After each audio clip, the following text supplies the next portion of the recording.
costs too much money, and it's just not nice. If we were given the opportunity to really fight the war, to go into the inner city with addict self-help groups who have more access to addicts than doctors will ever have, we could probably, with a sustained program, eliminate 50% of the addiction. You hold a patent on this? The company holds the patent. The patent was issued in 1985? The patent for addiction 85, cocaine dependency in 86. Howard, I'm sure you are aware of the fact that this multinational company called Ibogaine had a patent on Ibogaine in 1959. That's correct. Gave it up in 76 and dropped the whole thing. Now, why would a company of that multinational impact not pursue this if there was anything to it? I can tell you exactly why they dropped it, because we've been in touch with them, along with DuPont and Lilly and Sandoz and a lot of other companies. And the reasons are threefold. One, there's no interest in the pharmaceutical industry whatsoever in the treatment of drug dependency. They don't view it as profitable. A group at Yale found that an antihypertensive clonidine was useful in detoxifying heroin addicts. They patented that use. The patent was bought up by Boehringer Ingelheim, which was the initiator of clonidine. And Boehringer's position was to bury that patent, because the last thing they wanted to happen was a middle-class addict to walk into a drugstore and be afraid to pass that clonidine prescription to.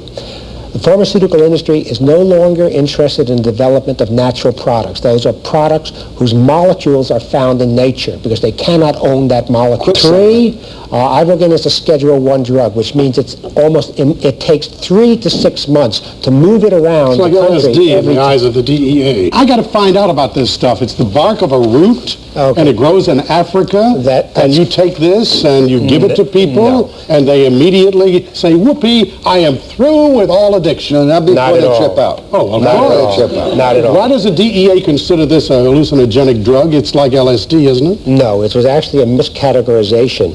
And I and all of the other researchers who have worked with it over a period of years realized that it was not a hallucinogenic drug. And we had to see it over a period of time. For instance, you take LSD and you take LSD and you take LSD and you continue to hallucinate. By the fourth time a person would be given Ibogaine, all of the visualization of repressed memories are gone. Your memory banks are cleaned out in terms of those repressed memories, and there's no more hallucinatory or visualization effect. If Ibogaine gave this up, what advantage is it to your investors to put their money in a company where the product doesn't seem to make it? This is a war on drugs. I would think in any kind of a war, when there's a war, United States included, if someone comes up with a new weapon to win that war, we'd use the weapon. Why the hell aren't we using this weapon? Okay, look at penicillin. Fleming developed penicillin, proved it worked, had to go all over the world trying to convince people to develop it. And it was only at the beginning of the Second World War, when the U.S. government realized they were going to have hundreds of thousands of battlefield deaths due to infection, that they backed penicillin. There are a lot of people who are now in position to fight this war who have their own agenda, their own drugs. They're not effective, but nevertheless, they've put $40 million into development, and they don't want to yell failure. One was developed for Rockefeller money, which is methadone, which is a narcotic drug used to replace heroin. The other is a drug called naltrexone. Naltrexone is a narcotic antagonist. You take it, it neutralizes the effect of heroin. It sounded like a wonder. They began development of it in 1963 during the Vietnamese War. It's used by 200 addicts a year. It neutralizes the effect of narcotics. And narcotic addicts don't want to neutralize the effect. Then we're back to square one. Why save the addict? What he's saying, though, in this case is, I've already taken my hit, right, of heroin. Why in the name of God am I going to take this new drug to neutralize it? I wanted to get high. Absolutely. In our case... So that guy's not mentally ready. Once we have the ability to deliver this, the word is going to get out in the addict community that our product really works and it's worthwhile taking. Well, if you have people who have no educational structure, no ego structure, as you say, no job or training to go back to, why in the hell are they going to take something that sends them back into total morbidity? Because they're not going to go into total morbidity. After the first time I did the Ibogaine, I got up every morning, 6 o'clock, and then got on the bicycle, went to the woods, and there we would do a little fitness training, and then come back home, take a shower, and start your day. That was really nice.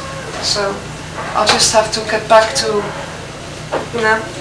into this habit again. They're going to have a space of time in which to reorganize. It blocks withdrawal completely and gives you a space of time to reorganize. To educate yourself? Well, I would like to go to school again, do a course or some sports. First I have to get used to getting up early in the morning and to just go through a day. Educate yourself is a hard thing, but if there was a structure, they can begin to get into that structure. How much money do you make as head of this organization annually? My rent and my utilities and enough food to get by. I'm totally dedicated to this project.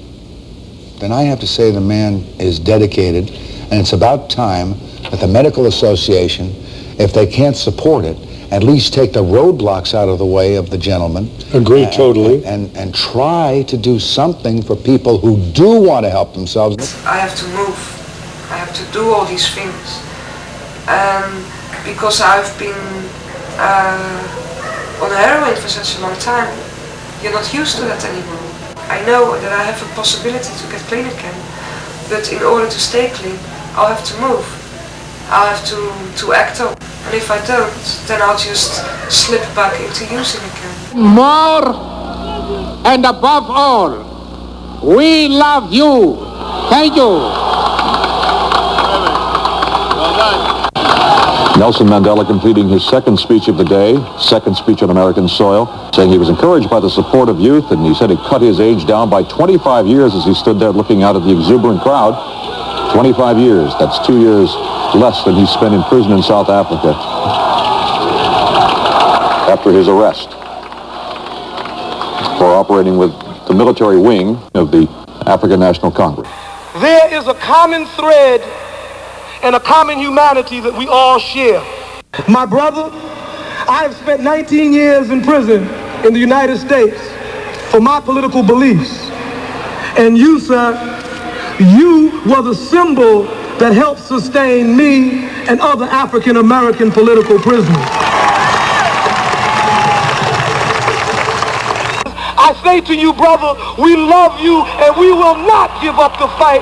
We will not give up the fight. We will not give up the fight. We will not give up the fight. We will not give up the fight. We will not give up the fight.